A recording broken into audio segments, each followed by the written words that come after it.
Hey, this is Jay Kumar, the BassBlaster, and this is your Seafoam Top 5 of the Week in Bass Fishing. Number 1. Let's see that Sense Panorama. First video look at it came out this week, and you might recall that this is the bait that big bass hunter Josh Jones said is a new type of bait and a game changer. Now those are big claims, and in my opinion, the underwater footage of this new bait actually gives some credence to them. Weightless, it looks killer. Pretty close to weightless on a lightweight hover rig, which is like a jig head without the head. It looks killer. Even on the bottom on a football head or on a Tokyo rig, it looks good like a dying bait fish. And check it out on a drop shot. I have this bait nose hooked with the bait being straight up. There's so many different ways that you can rig this on a drop shot. You can also flip this bait around and fish it flat.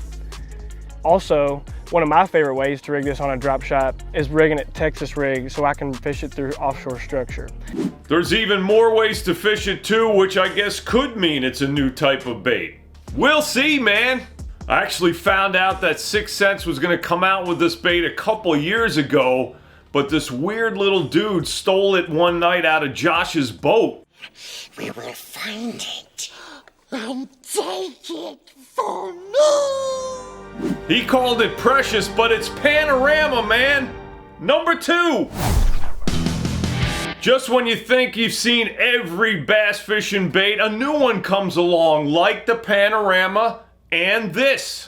The Catch Company Mike Bucca Buzzing Baby Bull Shad. That was a mouthful. Now, Catchco are the folks who are behind Mystery Tackle Box and Carl Von Dibble, or Shop Carl's, and they've done a lot of bait collaborations with a few folks, including Mike Bucca of the famous Bull Shad swim baits, which are some of the best made. Now, Catchco first came out with a baby bull shad, and then it was a baby bull gill, like a bluegill.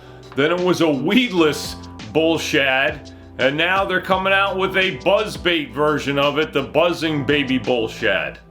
Now, it looks pretty good on the water and under the water, but will it cast well and catch them? We'll find out. Gotta say though that Mike isn't gonna put his name on something that doesn't meet up with his standards. Either way, you know when they say it's so crazy it just might work? Either way, it's so crazy it just might work, and bass will for sure eat it. Thank you, Lord, for some amazing fish. Number 3. We all know about forward-facing sonar, one of which is Humminbird Mega Live. And we all know about Mega 360, which actually is a form of live sonar. But how about Mega Live 180? Okay, it's not called that, but let me show you what I mean. There's a guy named Noah Schultz. He's a Minnesota tournament fisherman, and he fishes the Classic Bass Champions Tour. I think he's won 4 boats already there, maybe 5. And the last one was at the recent championship. After he won that, he posted this. I would say the biggest key for me in this event, being able to win the speeder boat, was Mega Live and landscape mode. When you're fishing shallow water, landscape mode is a huge deal. It's something I've been keeping a secret for the last 2 years. I haven't talked about it. I've kind of been selfish and kind of keep it to myself. But if you get 7-8 foot and less, if you're not running landscape mode, give it a shot. Try it. It is absolutely game-changing. Now, what does he mean by landscape mode in Humminbird Mega Live? Well, something like this. So in shallow water, he says you can take advantage of that wider live sweep, which reminds me a lot of the Humminbird Mega 360. Now, 360 shows more detail, structure, and that kind of thing, but not really the fish swimming around you yet. In fact, you can shorten the 360 sweep to 180 or less, maybe even down to 90, I believe. I gotta say, since being in a few boats with 360 this summer, I've really been jonesing for it. And if 360 and landscape mode in Mega Live can work together, kind of like a Mega Live 180, look out, man! This whole deal 180, 360, it reminds me of this 80s hairband tune. What comes around Number 4.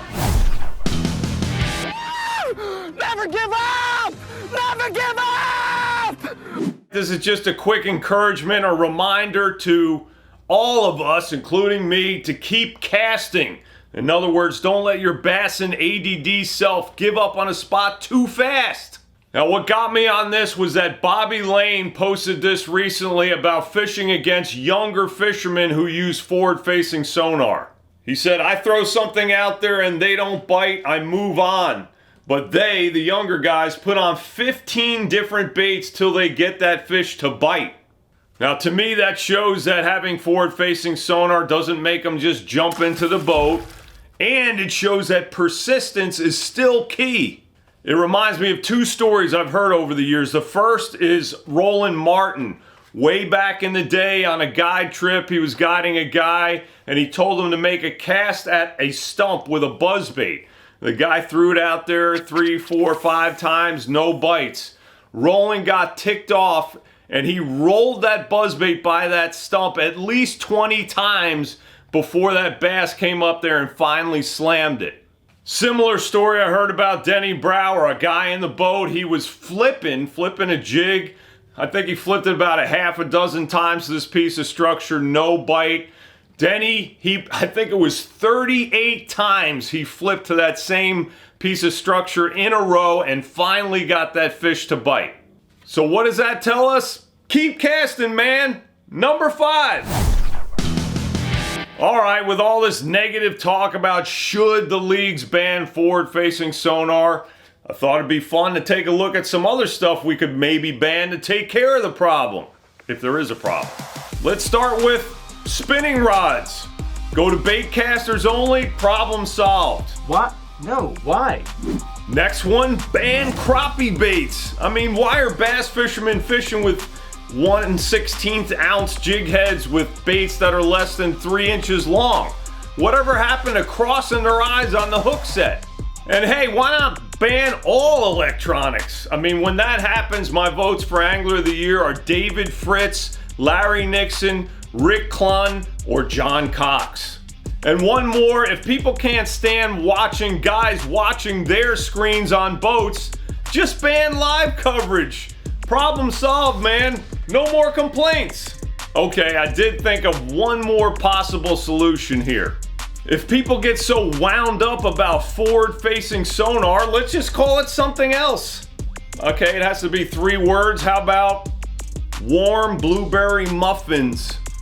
So it'd be like, did you see that so-and-so won another tournament using warm blueberry muffins? Why do people hate on warm blueberry muffins so much? Man, I think 3 warm blueberry muffins is too much. They make catching fish too easy. Or maybe you could use cute Labrador puppies instead. How many cute Labrador puppies is too many? Let me know your 3-word ideas, man. That's all I got for you this week. Thank you for watching. Thank you, Seafoam. Go to bassblaster.com or .rocks to sign up for the juice-filled BassBlaster emails. See you next week. God bless you.